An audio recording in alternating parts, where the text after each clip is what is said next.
안녕하십니까. VOA 모닝뉴스입니다. 북한의 대중국 수입액 규모가 5개월 연속 2억 달러대를 기록하면서 제재 이전 수준을 회복하고 있습니다. 반면 수출은 제자리에 머물면서 대중 무역 적자 폭이 늘어나고 있는데 이대로라면 올해 북한의 무역 적자는 사상 최대를 기록할 것으로 보입니다. 첫 소식은 함지하 기자가 보도합니다. 국제무역센터 ITC의 북중 수출입 현황 자료에 따르면 북한은 지난 8월 2억 1,941만 4천 달러어치의 물품을 중국에서 들여왔습니다. 월 2억 달러 수준의 대중 수입 규모가 지난 4월 이후 5개월 연속 이어지고 있는 겁니다. 제재로 인해 2018년부터 1억 8천만 달러로 하락했던 대중 수입 규모가 사실상 제재 이전 수준으로 회복하고 있습니다.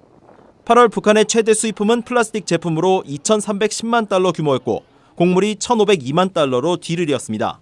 그 밖에 북한은 인조 필라멘트와 동식물성 유지, 담배, 도자 제품 등을 중국에서 수입했는데 담배 수입은 전달보다 약 70% 증가했습니다. 이런 가운데 8월 북한의 대중 수출액은 1,599만 달러로 전년도 같은 기간에 1,610만 달러와 큰 차이가 없었습니다. 또 제재 이전에 기록했던 월 평균 대중 수출액 2억 7천만 달러에 여전히 크게 못 미쳤습니다.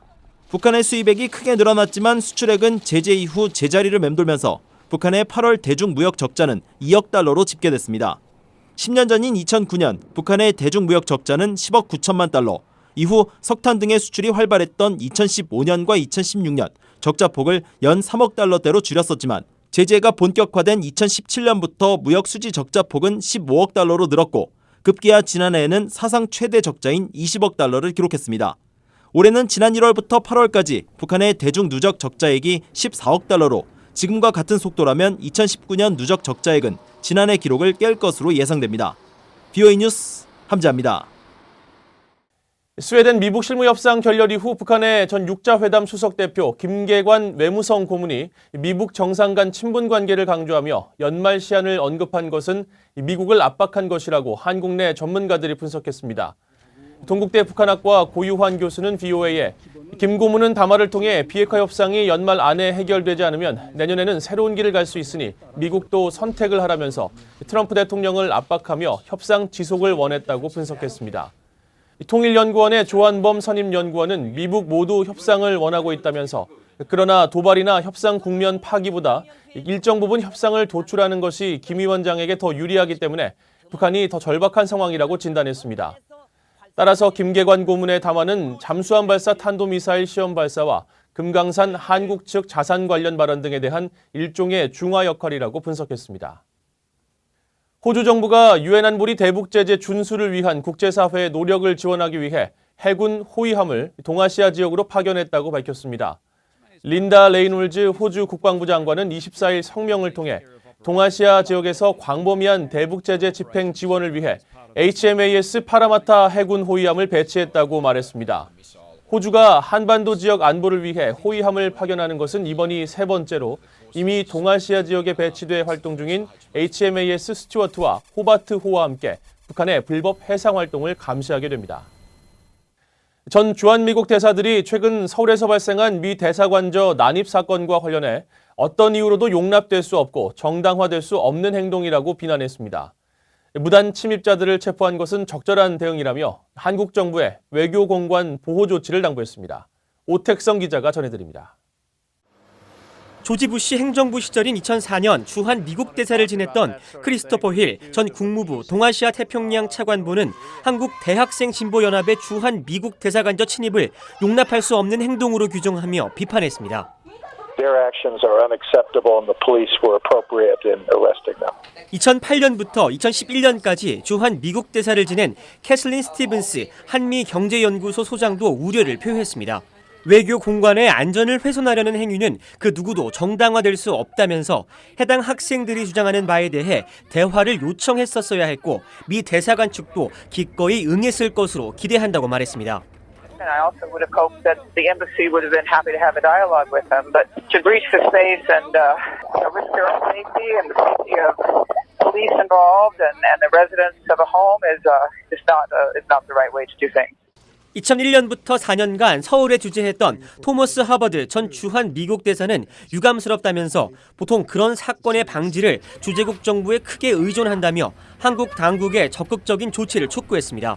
I think the student protesters are entitled to protest, but we also rely on host governments and their police authorities to protect us. 1989년 대사관저 점거 농성을 직접 겪었던 도널드 그레그 당시 주한 미국 대사는 학생들이 결국 나중에 사과를 했다면서 자신은 여전히 한국민을 존중하고 이번 사건도 그때처럼 잘 해결되게 바란다고 말했습니다. And actually, several of them later came around and apologized to me. So I hope it goes down that well in Korea. But I have huge respect for the Koreans. 그레그 전 대사는 그러면서 미군 주둔 등에 대한 한국민들의 불만은 지난 50년 동안 봐왔던 것이라며 현재 주한미 대사에게 유머 감각을 잃지 말고 과잉 반응을 보이지 말라고 조언하고 싶다고 말했습니다. VOA 뉴스 오택성입니다. 한국 내 일각에서 전시작전 통제권 전환에 맞춰 유엔군 사령부의 지휘를 논의해야 한다는 주장이 나오고 있습니다. 빈센트 브룩스 전 유엔군 사령관은 이 문제는 전작권 전환과 무관하다고 밝혔습니다.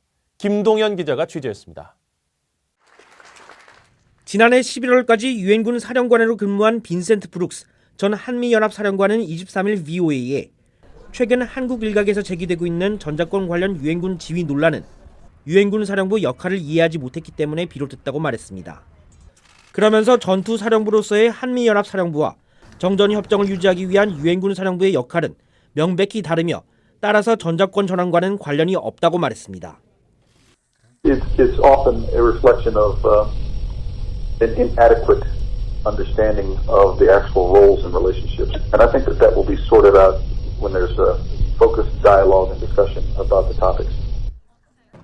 빈센트 전 사령관은 정전협정 유지와 집행이라는 유엔사의 역할은 전작권이 이양되더라도 변하지 않는다고 강조했습니다.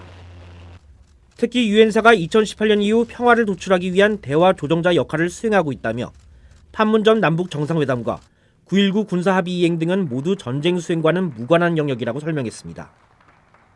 앞서 로버트 에이브럼스 한미연합사령관도 최근 서울 강연에서 유엔군 사령부를 작전사령부로 만들려고 한다는 의혹은 가짜뉴스라고 일축한 바 있습니다. 브룩스 전 사령관은 또 유엔사가 한국에 남아있을 법적 근거가 없다는 북한의 조작도 새삼스럽지 않다고 밝혔습니다. 그러면서 지난해 미군 유해 송환도 유엔사 권한으로 가능했으며 미국이 현재 유엔군 사령부의 지휘권을 대행하고 있는 것도 한국정 당시 유엔 결의에 따른 것이라고 강조했습니다. Clearly, it's the child of the United Nations Security Council, and the resolutions are clear. That was decided in the UN Security Council, and then the subsequent decision to pass the lead to the United States, also a UN Security Council.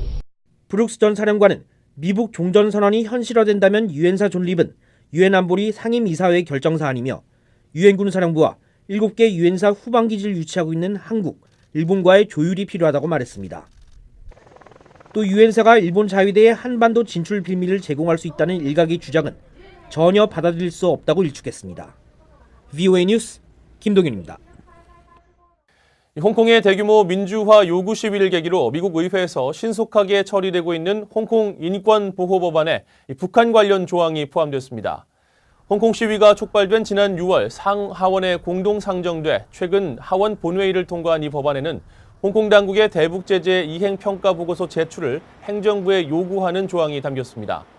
그동안 홍콩은 북한의 불법 선박간 환적과 돈 세탁 등 제재 회피를 돕는 위장 회사들이 밀집한 거점으로 지적돼 왔습니다.